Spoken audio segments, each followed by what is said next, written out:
What do you think?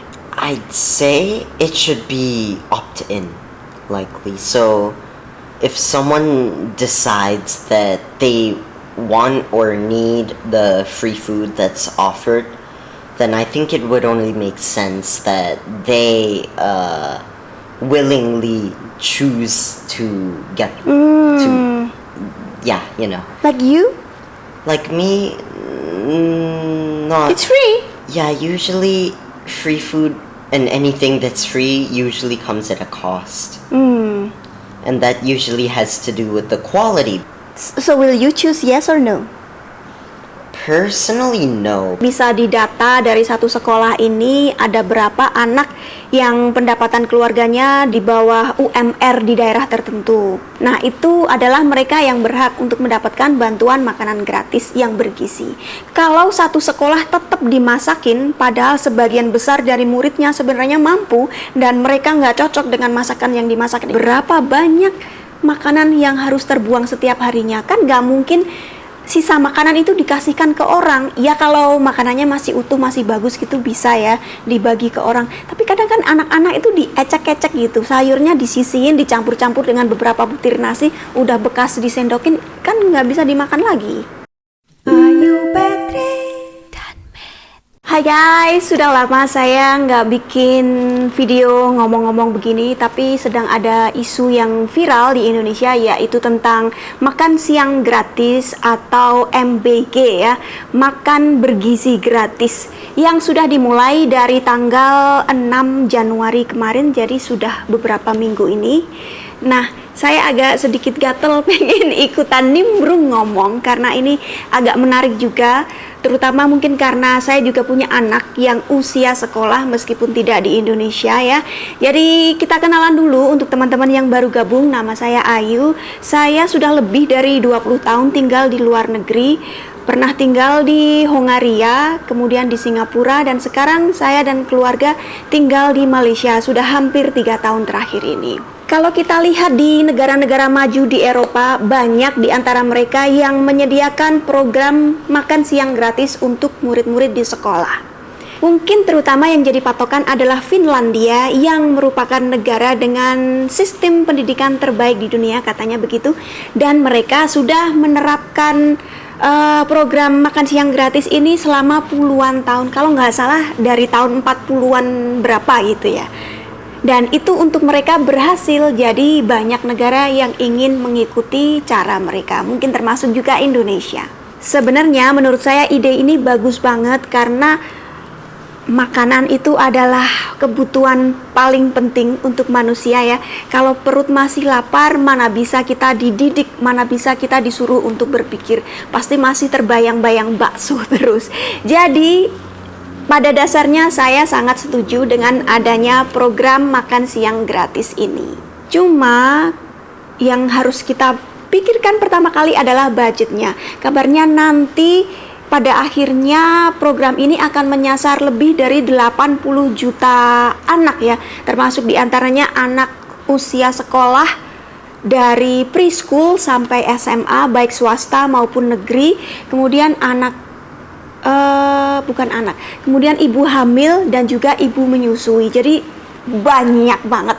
Kalau dilihat dari populasi orang Hongaria, suami saya dari Hongaria, itu satu negara 10 juta. Nah, ini baru yang mau dikasih makan siang saja ada lebih dari 80 juta. Nah, ini kan butuh biaya yang tidak sedikit, dan katanya budget yang dibutuhkan nanti kalau sudah mencapai 80 juta orang adalah 400 triliun rupiah. Wow. Sebenarnya nggak masalah juga kalau kita punya duit segitu. Cuma masalahnya kalau kita baca berita, kita nggak ada duit itu, dan kita nantinya akan dibantu oleh Cina dalam menyediakan program ini. Dan kalau untuk urusan seperti ini dibantu, itu kan biasanya nggak mungkin dikasih secara gratis, secara percuma ya. Pastinya kita harus ngutang. Ini yang perlu diteliti lagi. Masa iya sih kita harus memaksakan diri sampai harus ngutang untuk demi melancarkan program ini? Ya nggak apa-apa kalau programnya memang bener-bener penting dan mendesak banget. Tapi apa benar program yang satu ini seperti itu? Kita lihat sudah banyak beredar video tentang reaksi anak-anak terhadap program ini. Dari video-video itu kita bisa lihat ada anak yang benar-benar butuh program ini, tapi ada juga anak yang enggak. Yang butuh pasti akan suka, akan berterima kasih, senang sekali gitu, bisa makan hari ini setidaknya.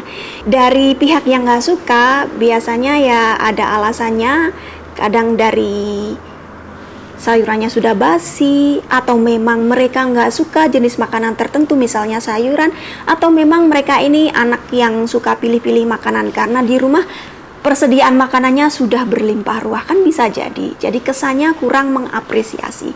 Saya baca ada banyak netizen yang menyarankan atau mengusulkan ini jadi tugas guru untuk melatih anak-anak agar bisa menerima makanan apapun jenisnya. Ya saya kira tugas guru itu sudah terlalu berat ya, nggak usah ditambah-tambahin lagi.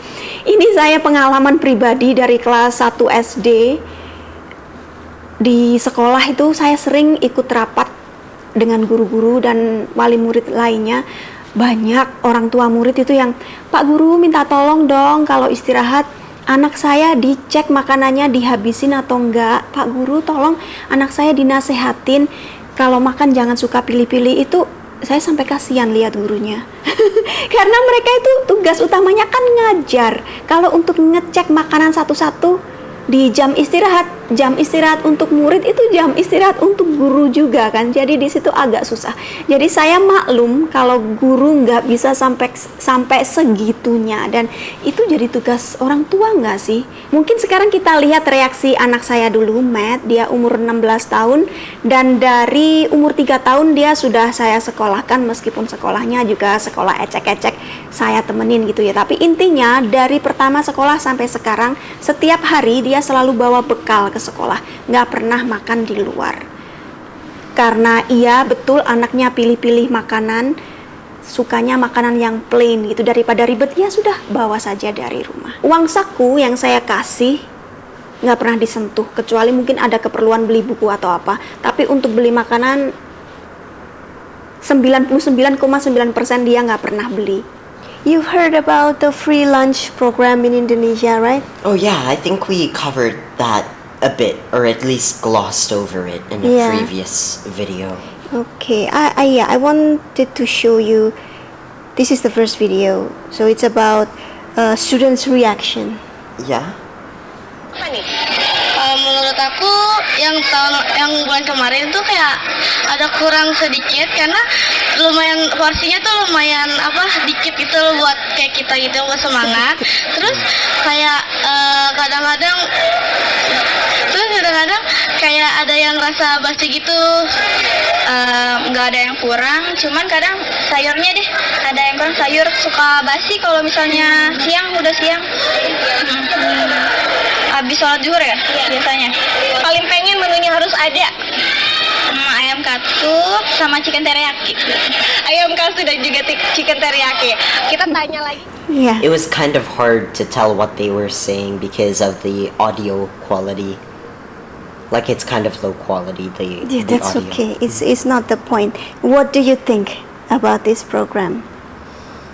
I'd say it should be opt-in, likely. So if someone decides that they want or need the free food that's offered, then I think it would only make sense that they willingly choose to get to, yeah, you know. Like you? Like me, not It's free. really, I don't know, because yeah, usually free food and anything that's free usually comes at a cost. And that usually has to do with the quality, because the people who are working on something that's free won't be paid, so they won't be motivated to improve it. The people are paid. It's just that the students don't pay for the food. Oh. So the people who work on the food, they are getting paid. Oh, then I suppose that the money comes out of taxes then, no? Something like that. Yeah, but even then though, I think it would still make sense that this should be an opt-in program. So will you choose yes or no? Personally, no, because I've been bringing my food from home since kindergarten, so Oh yeah. It doesn't make sense to you because you don't eat out so much. no. Alright. Nah, saya nggak tahu ada berapa jumlah anak yang makanannya pilih-pilih seperti Matt ini. Tapi kalau untuk anak yang berasal dari lingkungan keluarga yang cukup mampu, menengah ke atas, pasti ada banyak kan. Dan untuk anak-anak seperti ini, apa MBG nggak mubazir? Saya rasa lain kalau tujuan program ini untuk menyeragamkan makanan ya, anak-anak dididik bener-bener agar bisa seperti militer gitu, makan apapun di saat-saat apapun itu bisa. Kalau gitu tujuannya memang beda.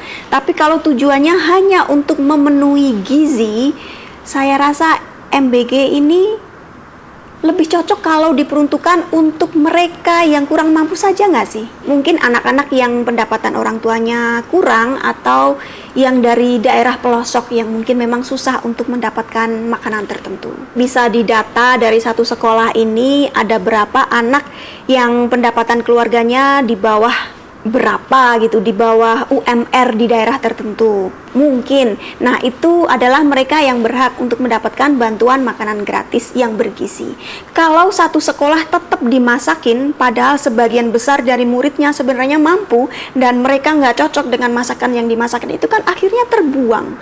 Dan berapa banyak sampah makanan yang dihasilkan setiap harinya itu dari sekolah. Di satu kota ada berapa sekolah dan berapa banyak makanan yang harus terbuang setiap harinya. Kan nggak mungkin sisa makanan itu dikasihkan ke orang. Ya kalau makanannya masih utuh, masih bagus gitu bisa ya dibagi ke orang. Tapi kadang kan anak-anak itu diecek-ecek gitu, sayurnya disisihin, dicampur-campur dengan beberapa butir nasi, udah bekas disendokin, kan nggak bisa dimakan lagi. Sebenarnya kalau kita bandingkan di negara-negara maju yang lainnya, yang saya ada pengalaman ya, di Hongaria misalnya, itu enggak 100% makanan untuk murid digratiskan. Kalau di Hongaria itu makanan gratis itu sampai lulus SD saja.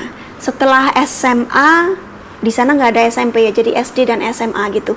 Kalau di SMA makanannya disubsidi pemerintah 50%, jadi lebih murah gitu. Tapi ya sisanya masih tetap harus bayar sendiri, cuma kan murah. Terus selain itu saya pernah tinggal di Singapura 9 tahun dan di situ anak saya Matt pernah merasakan juga sekolah di sekolah negeri di sana, SD kelas 1. Dan di sana juga tidak ada makanan siang gratis untuk semuanya. Ada, hanya dikhususkan untuk mereka yang kurang mampu. Untuk umumnya anak-anak pada beli di kantin. Kantin di Singapura itu biasanya ada beberapa jenis makanan Melayu, makanan Cina, makanan India, dan makanan Western. Jadi anak-anak tinggal pilih apa yang mereka mau makan, dan itu juga harganya disubsidi, jadi murah banget, jauh lebih murah daripada harga makanan di luar. Anak-anak bisa beli apa saja yang mereka suka karena mereka pilih apa yang mereka suka. Jadi sampah makanan itu bisa diminimalisir. Nggak ada banyak karena mereka hanya beli apa yang mereka mau makan. Terus dari pemerintah mereka ada memberikan edukasi ke penjual makanan di kantin itu, mereka harus menyediakan makanan yang sesuai dengan standar kesehatan. Anak-anak yang membawa dari rumah, orang tua itu dikasih tahu sebelumnya, nggak boleh bawa makanan yang terlalu manis-manis, yang isinya begini-begini, terlalu tinggi MSG kayak gitu, nggak boleh. Jadi ada upaya untuk mengedukasi masyarakat gitu. Ini makanan yang boleh dibawa ke sekolah itu. Nggak harus gratis, tapi edukasinya juga ada. Padahal kalau dipikir Singapura ini kan negara kaya, negara maju ya. Tapi mereka tidak memberikan target setinggi ini gitu. Jadi tidak ada makanan gratis untuk semuanya. Sementara kalau kita, kebutuhan kita tuh masih banyak. Tapi target program ini sepertinya terlalu ambisius kalau harus mengcover semua anak sekolah, bahkan termasuk ibu hamil dan menyusui itu tadi. Apalagi kalau sampai ngutang, kan tidak semua ibu hamil dan menyusui itu orang nggak mampu juga. Masa kalau Nagita Slavina lagi hamil, lagi menyusui, diberi makanan gratis, kan kayaknya nggak masuk akal juga, nggak perlu juga gitu. Sekarang ini, seperti yang sudah saya bilang tadi, kami sudah tinggal di Malaysia selama hampir 3 tahun dan ada juga beberapa program makan siang untuk murid-murid di sini. Saya baca dulu biar nggak salah ya istilah-istilahnya. Kalau dipikir Malaysia ini kan secara geografis dekat dengan Indonesia. Ada kemiripan dari budaya, dari bahasa dan sebagainya gitu. Jadi kemiripan kita dengan Malaysia itu lebih banyak dibanding dengan Finlandia lah. Kasarannya gitu. Nah, di Malaysia ada beberapa program makan gratis. Di antaranya ya Super Sarapan namanya. Kemudian ada juga rancangan makanan tambahan. Kemudian ada lagi bantuan makanan bermasak. Ini khusus untuk murid-murid di asrama. Dan persamaan dari ketiga program ini adalah mereka semua dikhususkan terutama untuk anak-anak dari keluarga yang kurang mampu. Ada yang digratiskan, ada yang disubsidi sampai 90% ke atas. Karena yang kaya-kaya yang ngapain dibantu, kan seperti nguyahi segoro, memberi garam ke lautan, itu kan nggak berasa gitu ya, mubazir lah. Check another video.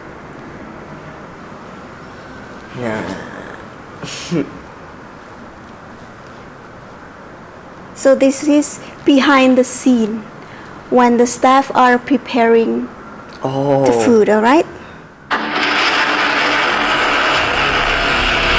Viral di media sosial yang menunjukkan karyawan catering program makan gratis dari Presiden Prabowo Subianto dibawa pulang oleh sejumlah pegawai catering.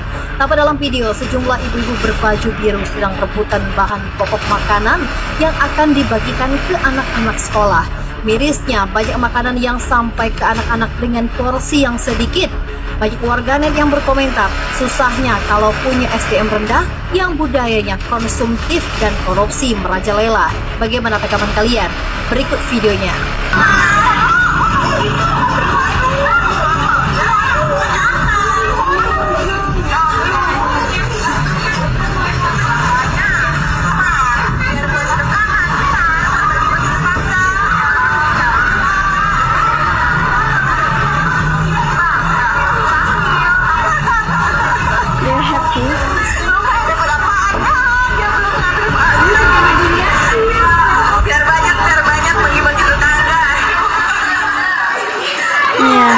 Get the idea? You can't say you want the best for your children if you steal their food. Like, that's just why. Yeah. What's the motivation behind this? Because they are from low-income families, they don't have enough money to buy food. So when they're dealing with lots of food, like, oh, it's free food. Okay, then in that case, I think what's more urgent is a free education program, not a free food program. Jadi program yang tujuannya bagus ini sebenarnya kalau di Indonesia rentan korupsi.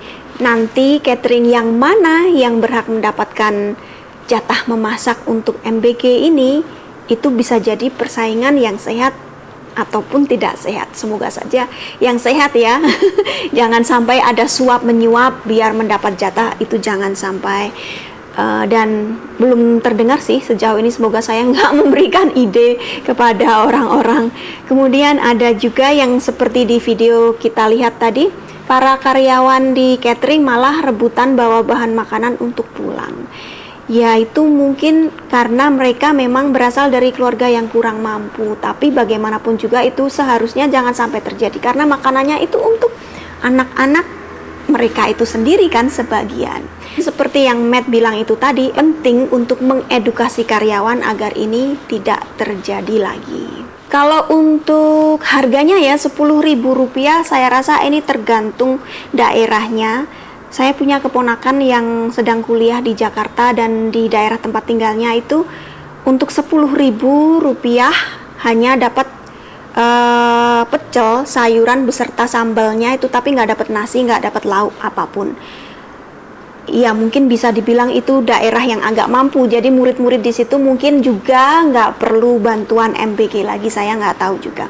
Kalau di daerah tempat tinggal saya di Cepu di Jawa Tengah, 10.000 itu masih dapat nasi pecel lengkap dengan nasi, sayurnya, lauknya, tempe dan telur, saya rasa masih bisa. Jadi itu tergantung lagi daerahnya di mana, nggak bisa disamakan ya antara Jakarta dengan di daerah. Dan juga mungkin di daerah-daerah yang pelosok yang lebih butuh bantuan ini sebenarnya ya, jadi nggak bisa semua tempat disamakan. Intinya itu saja sih, dari duit yang tadi 400 triliun rupiah, saya rasa kalau kita pilih-pilih, kita persempit lagi target MBG ini, mungkin kita bisa menghemat nggak sampai habis segitu banyak duit, dan mungkin kalau ada sisanya kita bisa lebih gunakan untuk kebutuhan lain yang lebih mendesak. Kalau untuk anak-anak sekolah, saya rasa sangat perlu juga untuk membantu mereka membeli buku-buku pelajaran misalnya, untuk membeli baju seragam atau sepatu. Nggak tahu kalau sekarang, dulu waktu saya sekolah kelas 1 sampai kelas 3 itu di SD di daerah ya, di Desa Banyu Urip, Kecamatan Senori, Kabupaten Tuban, itu masih banyak teman-teman saya yang ke sekolah nggak pakai sepatu. Itu masih banyak waktu itu dulu, tapi itu kan udah tahun 80-an. Nggak tahu kalau sekarang di daerah yang lebih pelosok lagi, mungkin di luar Jawa masih ada juga. Nah, seperti itu kan yang lebih butuh bantuan. Untuk murid-murid yang sudah mampu, yang komplain makanannya nggak enak, nggak cocok, atau minta chicken teriyaki seperti itu, saya rasa bisa bawa sendiri dari rumah atau beli di luar kan bisa, karena ya mereka ada kemampuan. Itu menurut saya. Jadi bersyukur banget kalau Indonesia ternyata sudah mampu memberikan makan siang gratis untuk sebegitu banyak warga negaranya. Tapi kalau belum mampu, ya saya rasa belum perlulah untuk memaksakan diri sampai harus ngutang. Nggak tahu detailnya gimana, nggak tahu lagi kalau itu memang bantuan secara sukarela demi kemanusiaan, ya oke lah ya. Tapi kalau bunganya tinggi, ya itu harus kita pikir-pikir lagi. Kemudian ya satu lagi, Indonesia dan Finlandia kan bukan negara yang sama ya, jadi nggak bisa dibandingkan apple to apple. Apa yang berhasil di Finlandia belum tentu berhasil di Indonesia, karena kita sangat berbeda.